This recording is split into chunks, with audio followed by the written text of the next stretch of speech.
Salut tout le monde, j'espère que vous allez bien. Bienvenue dans cette nouvelle vidéo. Aujourd'hui, ça va être une vidéo assez simple qui ne devrait pas être trop longue, mais qui va vraiment être très importante puisque je vais vous enseigner. C'est pas vraiment un concept, c'est plutôt une méthode, on va dire, que j'ai apprise il y a désormais quelques années dans une des formations que j'ai achetées il y a quelques années du coup et qui aujourd'hui me sert encore absolument tous les jours. Et donc je me suis dit il faut vraiment que j'en fasse une vidéo parce que comme d'habitude je suis dans cette idée de partage de ce que moi j'utilise, de ce qui fonctionne, peut-être ce qui fonctionne moins pour certains, mais ici on va voir vraiment quelque chose qui est très simple à mettre en place et qui j'ai pas vraiment vu tant que ça, notamment dans le domaine du trading francophone. J'ai pas énormément vu de traders ou d'influenceurs en parler. Et donc, je me dois d'en faire une vidéo parce que vraiment, encore une fois, c'est quelque chose que j'utilise au quotidien. Alors, qu'est-ce que c'est? En fait, c'est tout simplement venir incorporer l'analyse du DXY dans mes analyses. Pour savoir comment ça fonctionne, déjà dans un premier temps, il faut comprendre que le DXY, je vais vous le noter, c'est l'indice du dollar américain. Pour ceux qui ne le sauraient pas, chaque monnaie a son indice. Okay. Donc là, le DXY ou le DXY, c'est l'indice du dollar américain. Pourquoi est-ce que c'est important de le prendre en compte? Déjà, c'est important de le prendre en compte si tu trades des paires qui comportent du dollar. On va pas se mentir, ça représente sûrement un échantillon de 90% des traders, Euro-USD, GBP-USD, même si tu trades les indices boursiers, notamment le Nasdaq, le S&P, c'est des indices américains. Le gold, vous n'oubliez pas que le gold, c'est XAU-USD, donc c'est le gold face au dollar. Pour ceux qui ne sauraient pas, vous pouvez trader le gold face à l'euro, le gold face au yen, mais la plupart, on va vraiment trader le gold face au dollar. Enfin bref, il faut que pour que ce concept, cette méthode soit vraiment fonctionnelle, que tu l'appliques sur une paire qui comporte du dollar. Je pense que ça ne devrait pas être trop compliqué. Comment ça fonctionne? C'est très simple. Il faut savoir qu'il y a des corrélations entre chaque actif sur le marché. On va avoir des corrélations qui sont positives et on va avoir des corrélations du coup à l'inverse qui sont négatives. Jusque-là, rien de bien compliqué. Les corrélations positives, ça va par exemple être le DXY avec les paires en USD XXX. Donc par exemple, USD JPY, on va avoir USD CHF, etc. Je ne vais pas vous faire toute la liste, il faut juste que la paire commence par de l'USD. Corrélation négative, ça va être le DXY avec les paires qui cette fois-ci vont terminer par USD. Donc, ce sera XXX-USD. Et là, on va retrouver les paires que la plupart d'entre nous vont trader. Euro-USD ou encore XAU-USD, donc le gold. Ok, ce que ça veut dire, une corrélation positive et une corrélation négative. Une corrélation positive, ce que ça veut dire, c'est que si le DXY est en tendance haussière, eh bien USD JPY, USD CHF, etc. devra également afficher une tendance haussière. Ok. À l'inverse, une corrélation négative, si le DXY est en hausse, eh bien normalement, si la corrélation est bien respectée, je dis si c'est bien respecté parce qu'il ne faut pas croire que c'est une corrélation qui est à 100%. Il y aura évidemment des mouvements qui seront décorrélés. Mais ce n'est pas le sujet de la vidéo. Garde à l'esprit que dans tous les cas, si tu regardes sur une longue période, donc sur du H1 ou du H4, tu verras que de toute manière, tous les actifs corrélés négativement, positivement seront respectés. Et donc là, on va être sur une tendance qui va être inverse à celle du DXY. Donc si le DXY est en hausse, on va avoir un euro-USD en baisse ou encore un gold en baisse. Attention, gros disclaimer, le gold a tendance à se comporter de manière autonome. Ça ne va pas du tout être le même respect de la corrélation que par exemple avec l'euro-USD ou encore le GBP-USD. Ce que ça veut dire, c'est que si tu veux utiliser le concept que je vais te montrer aujourd'hui, attention avec le gold. C'est pas quelque chose que moi j'utilise sur le gold, ou en tout cas très peu, j'y porte pas grande attention. Par contre, je vais l'utiliser tout le temps sur Euro-USD, GBP-USD. Ok, mais sur le gold, je le mets un peu de côté parce que le gold, c'est un actif qui est un peu têtu, il en fait vraiment qu'à sa tête et il va pas respecter vraiment ce que le DXY va faire en face. Donc honnêtement, moi, pour pas prendre de risques et ne pas baser une analyse sur ce que je vais t'apprendre aujourd'hui, je te conseille de mettre le gold de côté. Tu peux toujours essayer par toi-même, faire des backtests, récolter des données et voir si ça fonctionne. Mais en tout cas, pour cette vidéo, moi, je vais rester sur l'euro USD ou encore le GBP USD. Maintenant que ça c'est dit, comment est-ce qu'on va pouvoir exploiter cette corrélation? Parce que c'est bien beau de savoir qu'il y a une corrélation, mais comment je vais l'exploiter? Je veux dire, c'est pas tout de voir le mouvement qui se passe devant mes yeux sans intervenir. Et bien en fait, c'est là que les zones d'intérêt vont intervenir. Quand je dis zone d'intérêt, on va appeler ça les POI, ok, Point of Interest. Moi, je vais regrouper, alors il y en a beaucoup, hein. Pour les fins connaisseurs d'ICT, on appelle ça les PD Array, ok, ça va regrouper beaucoup de choses, les order blocks, les FVG, les breaker blocks, les supply and demand, enfin on a vraiment plein de concepts qui viennent s'imbriquer dans ce qu'on va appeler les zones d'intérêt pour la simplicité de cette vidéo et aussi parce que c'est vraiment jusqu'à présent les seuls concepts que j'utilise au quotidien. On va garder uniquement les order blocks et les FVG. FVG, imbalance, CB, busy, vous appelez ça comme vous voulez, il y a plein de noms qui tournent. L'idée c'est que le concept reste le même. Certains commencent sûrement déjà à voir venir ce dont je vais parler, mais l'idée c'est que si on a une corrélation négative, imagine que par exemple, ça je le mets de côté. Là j'ai que le graphique de l'euro USD.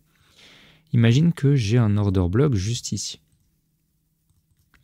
Et que je me dis, ok, l'idée c'est qu'ils reviennent, qu'ils me fassent une réaction, soit en plus petite unité de temps, soit juste une réaction, et que du coup je vienne me placer directement à l'achat suite à cette réaction. En trading, tout est un jeu de probabilité. Je ne peux pas juste aveuglément dire je vais me placer à l'achat ici, parce qu'il y a un order block, parce que ceci, parce que cela. On peut toujours trouver des analyses, hein. On est dans une zone d'OTE, il réagit dessus, enfin bref. Ça, on sait tous le faire, hein, s'inventer des scénarios pour se rassurer soi-même en se disant « Ok, c'est sûr que c'est un bon trade ».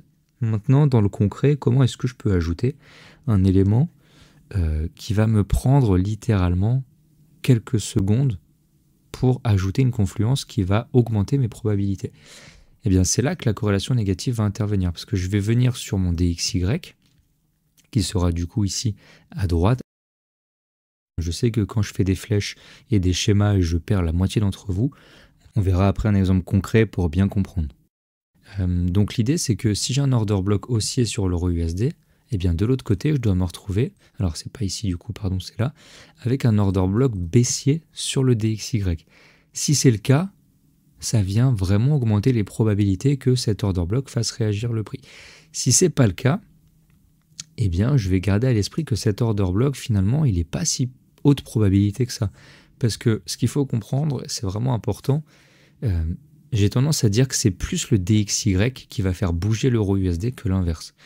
Donc, plus on va avoir quelque chose sur le DXY, plus l'euro USD va réagir en conséquence. Et pas l'inverse. C'est pas l'euro USD qui va faire bouger le dollar américain. Alors que le dollar américain va vraiment faire bouger l'euro USD.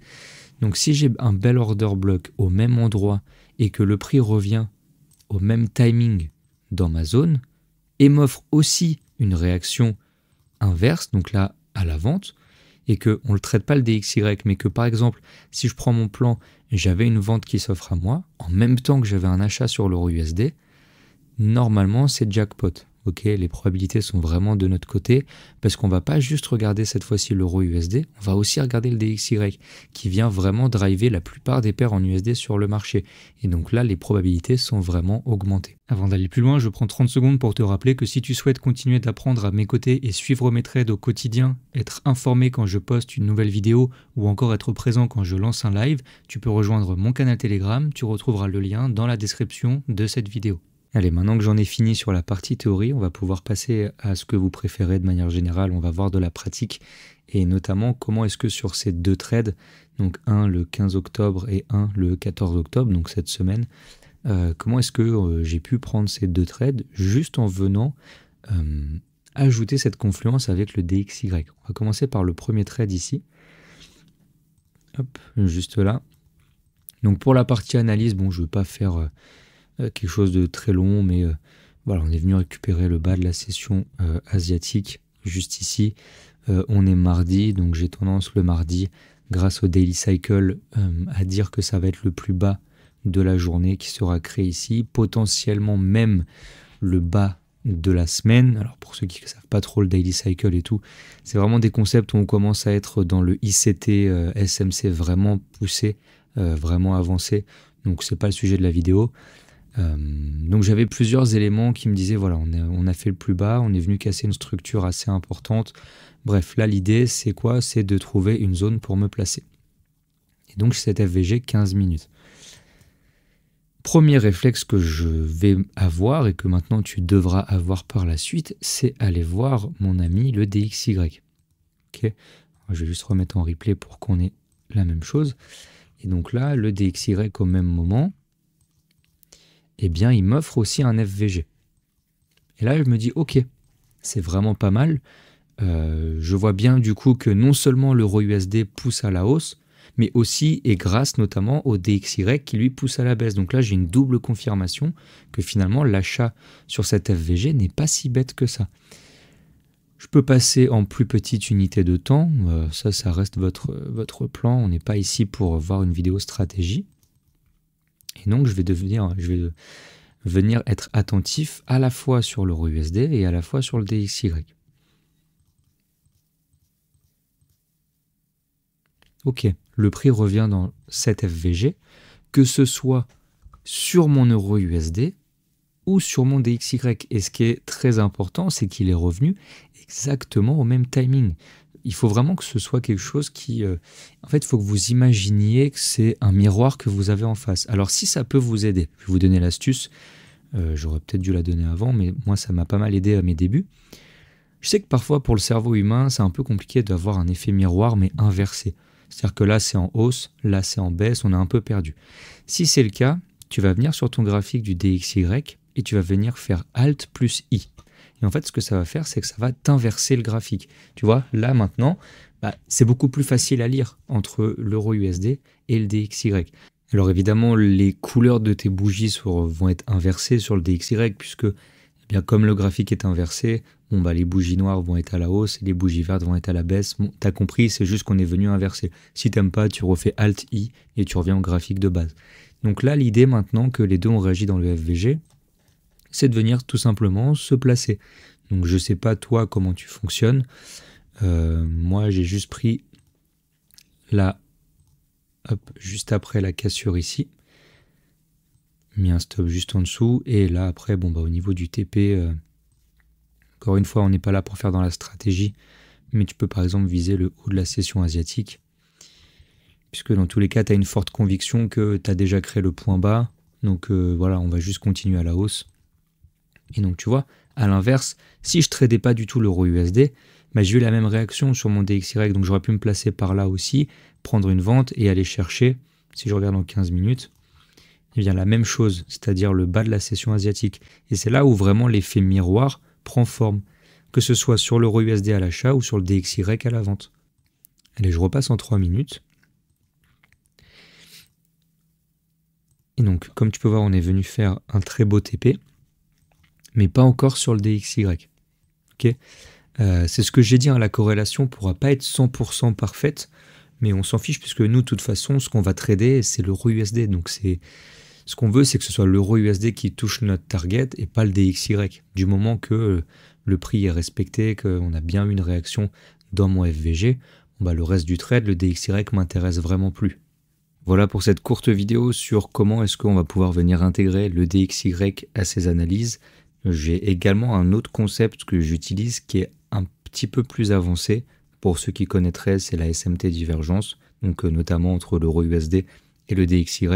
Si jamais tu veux que j'en fasse une vidéo, soit parce que tu le connais mais que tu aimerais voir comment je l'utilise, ou simplement parce que tu es curieux, je te laisse me le dire dans les commentaires. Et si je vois que ça vous intéresse, ce sera sûrement le sujet de la prochaine vidéo. Comme d'habitude, merci à ceux qui prendront le temps de laisser un like et de s'abonner à la chaîne si ce n'est pas fait. Et on se retrouve pour une prochaine vidéo.